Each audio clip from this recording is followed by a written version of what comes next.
Hey, Nick, thank you so much for joining us for this episode. Such a pleasure having you. Finally, after a chase of almost like 3 months, I could get some time in your calendar. So thank you so much for accepting our invitation and be our guest. Thank you so much for the kind invitation, Gaurav. It's my pleasure to be here today. Super. So, Nick, let's take first step, and that's one of the questions that I ask all my guests. So, why don't you share an episode from your life that brings a smile on your face today as well? Well, I think I have something on my face today, a smile, because I just checked in for a flight. I'm actually going to Sweden to see my son tomorrow. And as you know, many families have been suffering being isolated, and it's not been easy to see him. So to pack a bag during these times, it's not many who do. So I think there's some light at the end of the tunnel, at least in some countries now. Beautiful. Yes. How old is your son? He's 12 years old. He lives with my ex-wife in Sweden, so it's been a Wow. bit complicated these days. Yeah, yeah, yeah. The son-father relationship is always so beautiful. And, it reminds me of a beautiful story that says father is telling his son, hey, son, watch out your steps. You might fall down. And son looks up at his dad and say, Dad, watch out on your footsteps. I'm following you. So just Yeah. curious, what are those lessons that you have learned from your father that you Well, continue to live today as well? well, I remember my father used to say that the easiest way is not always the best way, and I think that was something I learned in a very young age. That not just go for the easy, the quick fix, but try to think a little bit deeper and see. So I worked incredibly hard, studied hard, worked hard, and yeah, been striving in my career, I would say. Yeah. And it's so visible in everything that you're doing, Nick. Nick, today you are one of the celebrities in the world where you operate in. You are a coach, you are an author, you are a celebrity networker, you are an entrepreneur at the same time. So how does it feel to wear all these hats at the same time?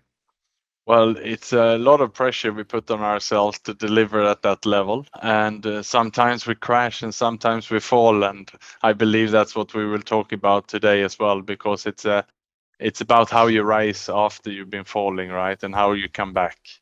How you fall and then how you rise and then you come back. You know, Nick has been featured more than 20 times in newspapers and magazines, including a 4 pages feature in the Business Times and a full page in the Straight Times, as well as you've been on television as well, including on channel News Asia. So, how is it that on one hand, the society put you on a pedestal, and deep down you know that you're fallen? So, how is it to maintain these two polarities together? Well, I think it's quite rare, and I think that's why I also been put on the spotlight. In fact, I was on live radio yesterday again for another 20 minutes on Money FM, one of the main stations here in Singapore. So I think it's just so rare that someone is actually who's been successful, who's been there, done the great jobs, been at the top as a GM, who has then fallen and who comes out and speak about it. It's just such a rarity these days because the most leaders they are hiding behind a smile. And in my book, I call it a smiling depression. That is what you see with senior executives and successful people, celebrities, and so on. Also, it's very rare that you get a look inside what is hiding behind the facade. So that is what I'm quite proud to talk about. Also, my challenges, because we all face challenges. The only difference is that some hide them from the outside. So, Nick, have you come across a situation where you fell down, where you were depressed, you were alone, and you were carrying that what we call as the smiling depression? And how was it for you? I mean, how did you deal with those circumstances? What was the situation if you're comfortable sharing? I gone through that a few times in my life, and while external events and affairs shouldn't really affect us, sometimes it does. We have so many things around us that we rely on, We rely on our work, the payroll, the housing it provides, perhaps the car, and so on. And all these are external things that becomes part of us, and we become attached to them and rely upon them. So the first time was in 2008. I was working and living in Vietnam, and unexpectedly I was let go from my work. And that was the big blow to my international career. And I really didn't know how to express it to anyone. I didn't want to admit it to myself. I didn't want to tell anyone else around it. So that was when I put on a smile and I was just acting to the whole world that everything was well.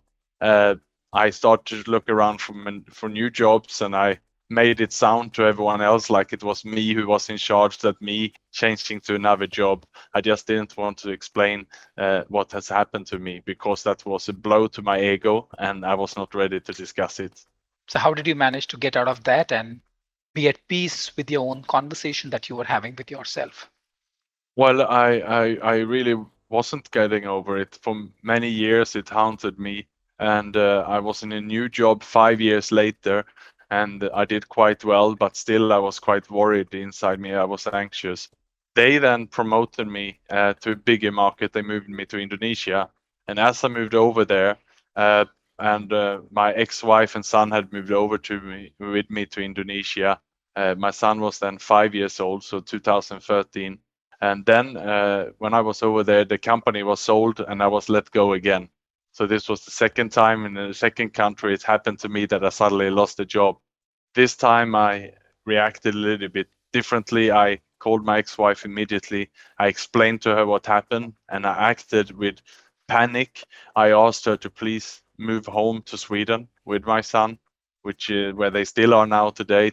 And I said, I must sort this out. I must find a new job. So I was there in a new city, new country, all by myself without a job, basically looking around for a new assignment. So again, I hadn't learned my lesson. I was still too shy to share this with friends or share it with the public, and I just felt I'm responsible of this, and I have to find a new job. So, it was only much later that I actually managed to overcome this. I had to fall much deeper first. Hmm. So, in that situation, Nick, I'm just curious, what was the fear and what were you trying to avoid? It was about that I'm a successful business person.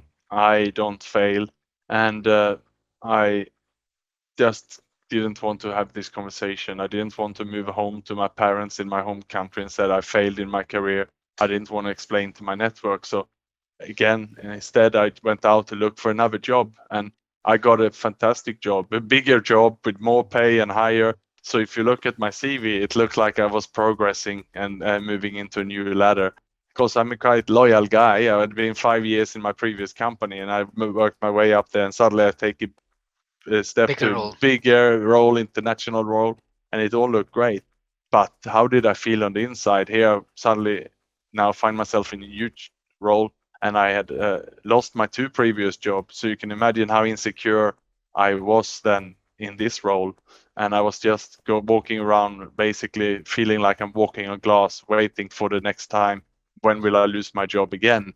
And I remember I told my ex-wife and son, you cannot move back to me yet. Let me pass the probation first. Once I passed the probation, I said, give me a few more months. I don't feel really safe yet in the job. So at least I had that close conversation with my wife at the time. But internally, I was extremely worried. Hmm. So, something from the outside that appears, that first step, second step, third step, fourth step, and it's a incremental or exponential growth that Nick is following. But deep inside, only Nick knows how many peaks and valleys he has climbed and how many um, insecurities that he has dealt with him that allowed him to reach where he is. And Nick, today you are the co founder and managing director at EGN Singapore, which is one of the biggest, if not the biggest, networking platform where we bring senior executives together. So, how did that happen for you? I actually started to do some work for them back in 2017, and then it was to actually sell memberships for them in Singapore. So I started as a freelancing salesperson, and I started to like the job. I started to like the interaction with other senior executives and so on. And as it happened, a role came up in Singapore, and I actually relocated to Singapore in January 2018 and take over then as the managing director. And so it was an opportunity, and I felt at the time I was not really well physically and mentally. I was not so strong. So I took the opportunity and I started as employed, and over the years, then I done quite well with the business, and I was offered actually in February last year to become the owner. But rather than taking it all on my own shoulders, I teamed up then with one of the members of EGN and also with my wife. So at least I felt it's better that we are a few of us to share the load and the pressures, because I also knew the failures I had before and the anxiety I had. So I thought it's good to have some partners rather than keeping it all to yourself. Yeah, yeah, it's always good to have a companion to walk with. Nick, on one hand, you were dealing with the insecurity that you spoke about, whether it's a probation period or give me a couple of more months, I don't feel safe within. And then today you work with few of the most successful people as defined by society, right? So how does it feel to be in the company of so many so-called successful people? Yes, Gaurav, we have now actually in Singapore 14 peer groups with EGN. They divided in groups, and we have about 420 executives and business owners in total. So about 50 business owners, the rest are all senior executives, and it's with all the big companies. You can mention everything from Google to Jonsson, Procter Gamble, Unilever, and it's really many are the regional directors. We have even global directors. So it's really the executives who made it far. And yeah, I feel that I'm in a great position. I'm surrounded by intelligent people, hardworking people who have career ladders like myself. Yeah. And yeah, I'm blessed to be in this situation. Hmm. I'm sure those uh, small voices that says that you're not secure, you're not good enough, you are yet to make it big, you have been asked to leave the jobs 2 times in your past, that little voice must still be talking to you. How do you interact with that inner voice that might whisper in your ear? Yes, indeed, those voices are there. And Gaurav, I might even say that it's part of actually big successful people. We all have that. One of the people I interviewed for my book, she's a psychologist and therapist, and she said that 100% of senior executives suffer from anxiety, and it's almost like we are insecure overachievers. So because we are insecure, we feel we have to work much harder, and many senior executives define themselves in the role and the job, and therefore work so hard to be the very best. So it's an interesting link, and so that was the case in my case. And Hmm. what I found out over the years is that it's actually the case of many. Let me just take one step forward. Since we are talking about EG in Singapore, and I remember during our initial conversations when I asked you, Nick, what do you do? You gave a beautiful statement. You said, I'm passionate about matching senior executives in confidential peer groups where they can help each other face challenges and identify opportunities.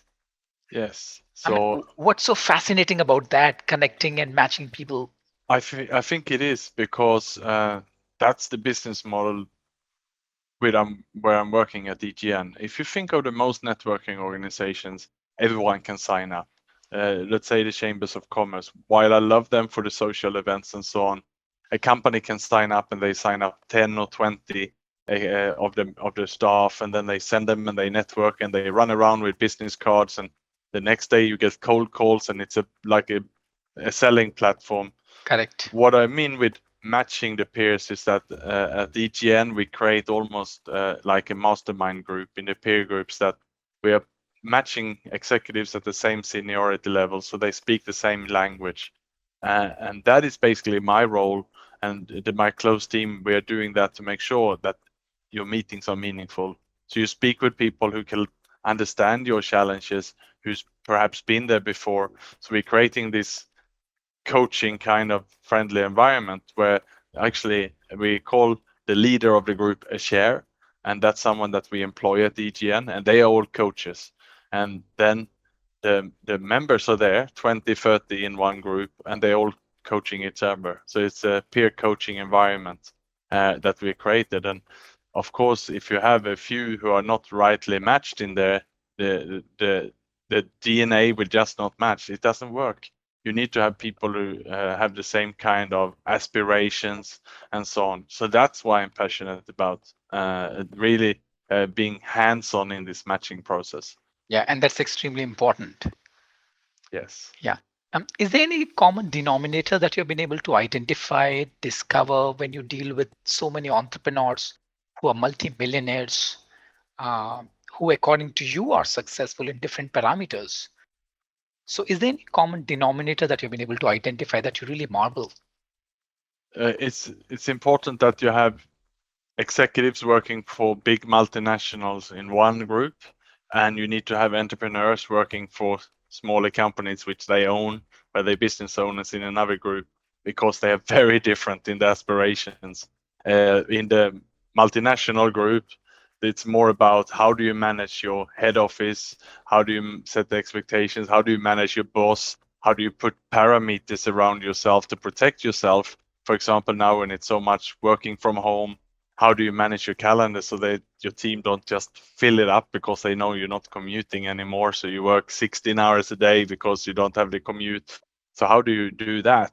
That is a lot of the conversations around the multinationals, while the business owners and the founders will be very different conversations about how to scale up your business, cash flow management, legal pitfalls, and all of these conversations. So that's why we need to really make sure that we put them in the right group, because they will simply talk in different directions otherwise. And that is why the most networking groups don't function, because they don't have the matching is not happening there.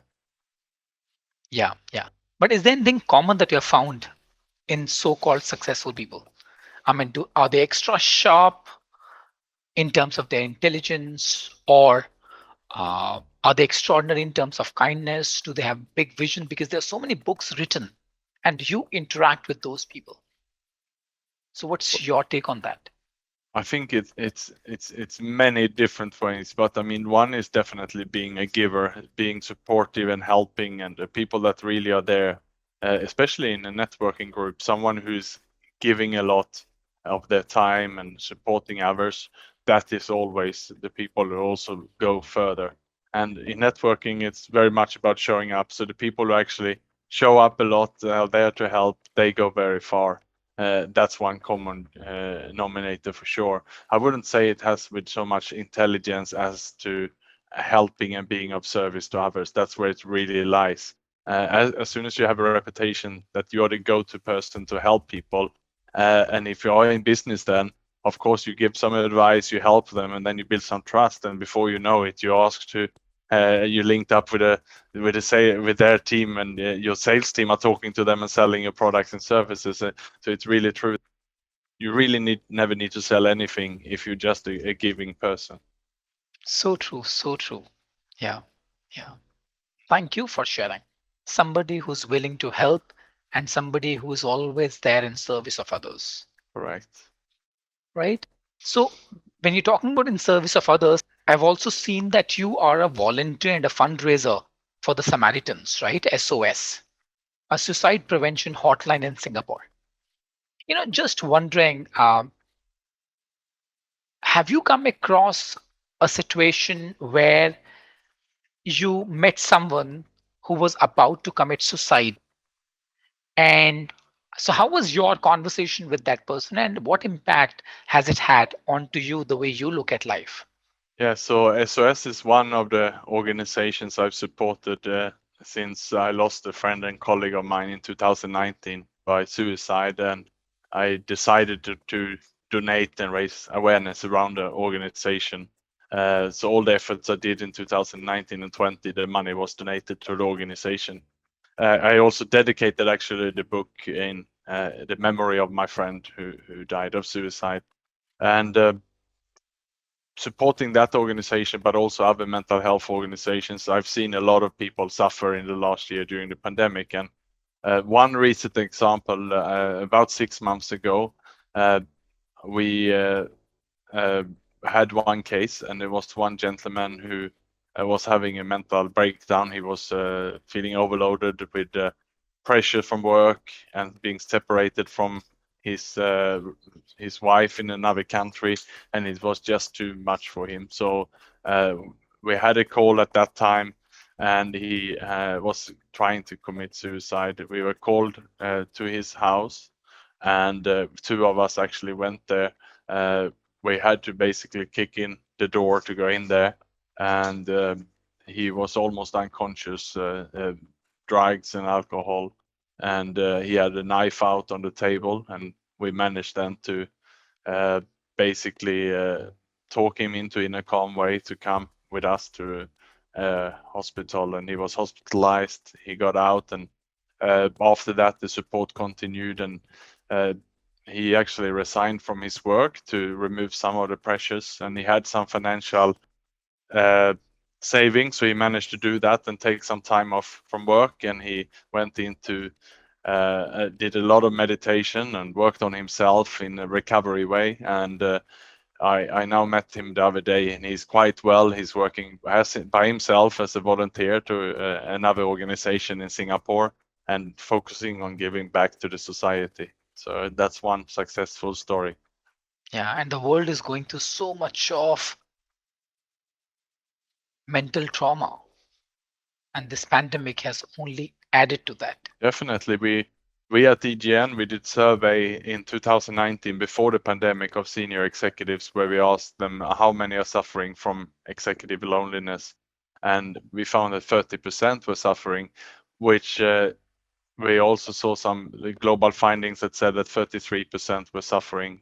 So that number we can probably confirm that that's a real number, which is a big number and a reflection of our society. But then we did the survey again, but in December last year, so in the middle of a pandemic, and then the number had doubled. So that's a reflection, I think, of what has happened with the pandemic. And it's quite depressing because you never know what your friends, what your colleagues are going through. And there's only so much you can do for them, because you'll be able to do that for them only when you know. But what about those people who don't even share? Yes, that's right. And especially then if we're talking about executives and business owners, successful people, you don't want to show that, because maybe people don't want to do business with you then, or maybe you won't be up for the next promotion. I mean, if you're shown as being weak, why would a company then put you up in front for the next big job or the pay rise that you are looking for? Because you perhaps are caught in having an expensive living and everything else, so you need to continue to deliver at that level. And that is the balance and the fear that most successful people have. And it's very true that the more you have, the more you can lose. I think that's the dichotomy we as human beings live in this society, because vulnerability is seen as a weakness and not as a strength. And that's the reason why we don't even dare to reach out to somebody when I'm going through some really challenging times in my personal or professional life. Yes, absolutely. And I'm a big believer that vulnerability should be a strength, and being open and being transparent can do remarkable things. So, just curious, Nick, what do you do to maintain that sanity for yourself? Well, I went into recovery in May 2018. That was when I started to speak up, and I started to share with some people, first with my new wife. I started to share with a support group I joined, to doctors. I started to really work on my recovery. And what I learned was that by speaking to others and sharing what's going on, you start to feel better. And I've continued down that journey. And that's why I remain as a volunteer, because also when you're supporting in mental health support groups and so on, one way to connect with others who's going through a challenging time is by sharing your struggle and challenges for them to also open up about what's going through in their life, and they can then resonate and see that here's a person who was suffering also before, and look at them now, they've gone through this. So that is also part of my journey and my recovery. And I've been told in this one of the support group where I'm a volunteer now is that you have to give it back in order to keep it. So I will continue to be of service. I think that's how you heal yourself as well. Yes, absolutely. So, Nick, you are a marathon runner. You participate in Ironman events, right? Just curious, you know what? I've come across several people who run marathon, but like Ironman, it's like something, right? Just curious, what goes inside your head when you are about to initiate or when you're about to start to participate in an event like Ironman? Yes, and it's like everything in life. You start with something small and then bigger and bigger. So just like everyone starts, perhaps sign up for a company's 5K, 5 kilometer fun run, and then well, I managed to do that. So why not a 10K run? And then you sign up for a half marathon, and then it becomes a marathon dream, and you train for a year, and you finally commit, and you complete the marathon, and then you ask yourself, now what? What should I do? Well, maybe I start to do a triathlon. So you had some swimming, you have some lessons, and then you need cycle, and you do it together, and then you just go longer and longer and longer until the Ironman, which is a 3.8 kilometer ocean swim, Yeah. 180 kilometer cycling, and then run a full marathon at the end of it. So I done 3 of those races, and I mean, what goes on in the head before you go to the start line, it's of course, you know that you're going to be out for a very long day. It can be rather stressful, and it's a lot of anxious in it. But let's put it this way, that the first time is extremely nervous, but once you've done the first, the second and third is not so hard. And I'm signed up. I registered for my next one is by end of August in Sweden, and I'm not so worried about it because I know I managed to complete 3. So, how do you train for that? I mean, on daily basis, what does Nick do to prepare himself for the next Ironman? Uh, I need to constantly train. Most mornings I'm up at 4 or latest 4:30 a.m. So I spend 2 to 3 hours in the morning to exercise 6 days a week. One day, and that's Saturday tomorrow, I exercise much longer, normally 6 hours. So that's my longer working hours.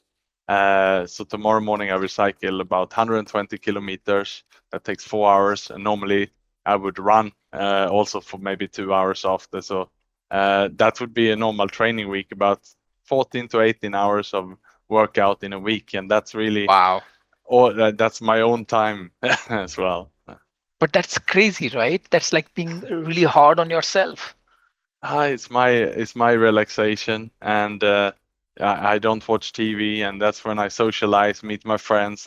We even have the cycling even with the support group, so it's also my socialization. And before this, I had some bad habits. I went to the bar and perhaps consumed alcohol instead, and I replaced all those bad habits. And instead now, Monday evening, I go to a swim academy, so I meet some people, I socialize. So just like people go to business functions, networking, I network, and I go to a swim academy. So I get all my socializing, my personal time, my exercise, and everything in a healthy way. Maybe it's almost on the extreme end, and that can be discussed, right?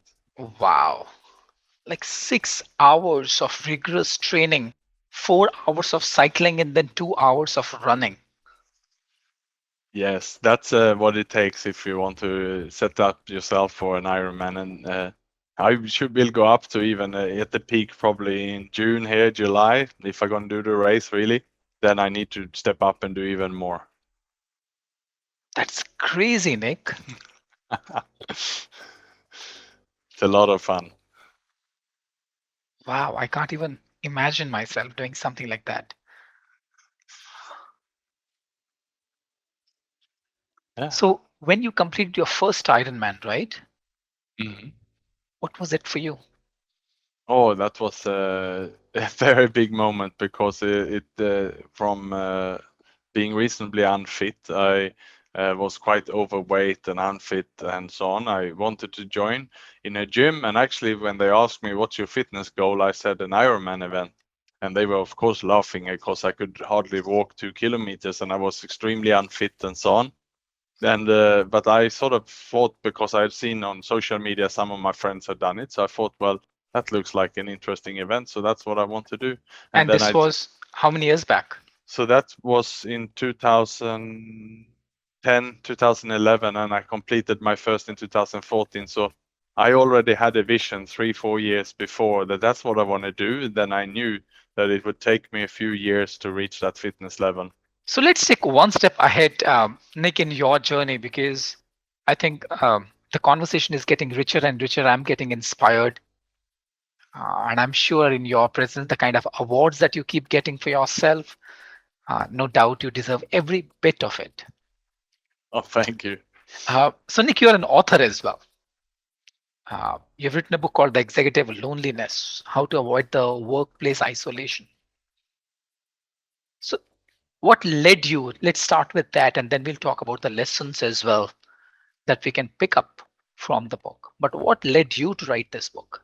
So in 2019, uh, when my friend and colleague died of suicide, I basically wanted to see and find out what happened. And I contacted his close friends, his family, and no one could explain what had happened. He had just come back from Mount Everest, where he had actually climbed up to the base camp, which was one of his dreams. He had a girlfriend he really loved. He had just made pictures and posts on Facebook that he was so in love he'd never been happier in his life. So we just couldn't understand what happened. And we never, anyone could understand what happened. So that's when I decided to really make a difference here and stand up and raise awareness so that we can ensure that this doesn't happen again. And as I shared my story, as I started to speak up about this, the media got so interested. They started calling me to radio interviews, the TVs came and newspapers, magazines, and before I knew it, my whole table was full of, media clippings.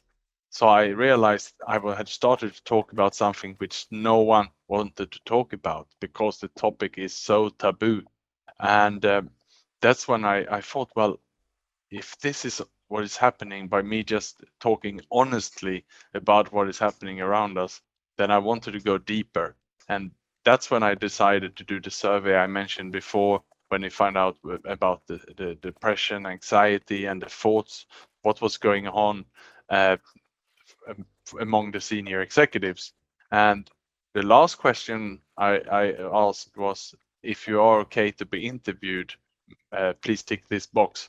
And I was amazed how many actually ticked yes, because they knew the survey was from me. I had some relationships and so on, and they knew already that I had started to talk about this topic. So more wanted to be interviewed. It was 60 executives and business owners who ticked yes, and I interviewed them to see where it took me. And when I had the findings, I realized, wow, this has to be put together somehow, and that's what I done, and that's what you find in this 280 pages book. It's my story and the story of these business owners and executives. Yeah, yeah. So that is real, right? So the workplace isolation is real. Oh yes, certainly, Mm, yes. mm. So tell me more about the book. What is there in the book? What can people expect? What are the lessons? A lot of honesty in my own story. I kept writing it, and then I showed it to my wife. I remarried in 2018 when I was just starting my recovery, and I asked her, "Is this the truth?" Because she was by my side, and she kept challenging me, asking me more questions, and I went even deeper to be more honest, and until it was really there, my story. So that is one rare thing, because we normally so shy to show what is the real, what is happening, and that's what I decided to do. And while my story is there, I decided to then also ask the other people who I interviewed, including one woman who planned for her own suicide. She even did the rehearsal twice. She's still alive today, and she shared her story in the book and so on. So it's so much honesty, and you can really feel how close, for example, that woman was from taking her own life, and what was it then that made that switch in her from not making the suicide. And in my case, what was it that made me then, when I was lying on the bed, uh, extremely unhealthy, and I decided to write my will and testament, and I thought that my life was over. What was it that made that switch in me, that turned it around? And that's really what we looked at in the book, and Mhm. then later on also to look at the recovery journey and the learnings from this. Yeah. So two questions, Nick, here Mm. in the same order. What do you think? Uh, Having researched both primary and secondary, right? What do you think? What's that missing link that push people to the edge where they even think of committing suicide? The second question, you were talking about yourself, you were talking about that lady. What made that shift where they started to relive, and that too, the way you are living, which is an inspiration for so many people? Yes. So what drives people to the point of suicide? It's about losing all hope. Uh, by just having some hope in life and getting that little spark of hope, then it's game on and we want to live again. But it's this when we have explored over all options and we cannot think of a way out, when we're so overwhelmed, that that seems to me to be the case. Hmm. And at the other hand, then what is it that brings people to go forward? Then it's my conclusion is in the book is that it's talking, speaking. It is about sharing or just speaking with one other person Hmm. about how you feel or what is happening. Uh, that is the lifesaver right there. Or you might have heard about cases when they might. I heard about one story with one young man in the UK who was sitting on a bridge about to take his own life, and it was just a person just passing by, walking by, starting a conversation, and that just person replied, and they started to have a conversation, and he just went out in UK to thank this person for saving his own life. So it doesn't take much. It's small One, things. one heart-to-heart conversation. Yes, that's it. To break the Yeah, pattern. yeah, yeah, yeah. I think that's a neat message to all our listeners and to us as well. That just reach out to people. You never know the story that they are living, the journey that they are traveling, and the battle they are fighting in their life. I think one conversation can make a huge difference in their life. Yes, certainly. And I mean, there's so many people being isolated now because they work from home and the pandemic and so on. And actually, there's many people who perhaps prefer to isolate themselves. But we are, let's look at us, we are herd animals in that sense. We need to be around other people to get energy, to feel good. So while I'm an introvert myself, and I don't mind to be by myself and alone, uh, I know that's not a good place for me to be. I need to be around people, at least around people who I feel listen to me and understand me. Nick, just curious, what is the best advice that you have received in your life when you were going through those tough times? Ask for help. Mm.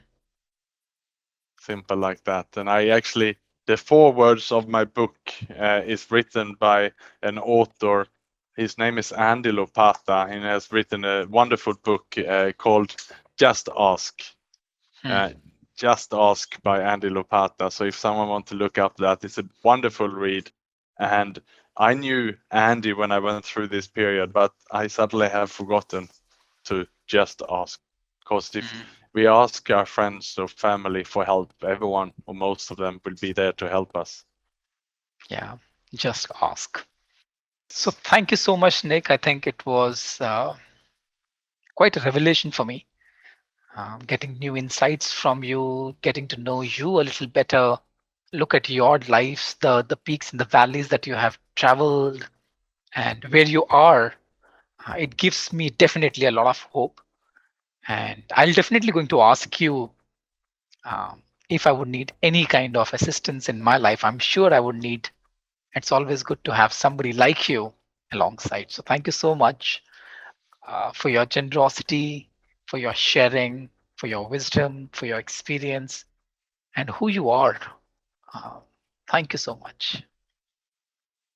Thank you very much for the invitation today, Gaurav. And I hope that I hear from you with questions. And I also hope that you do sign up and join me for one of the Ironman events in the future. Looking forward. Looking forward. Thank you so That's much. awesome. Thank you. Bye bye.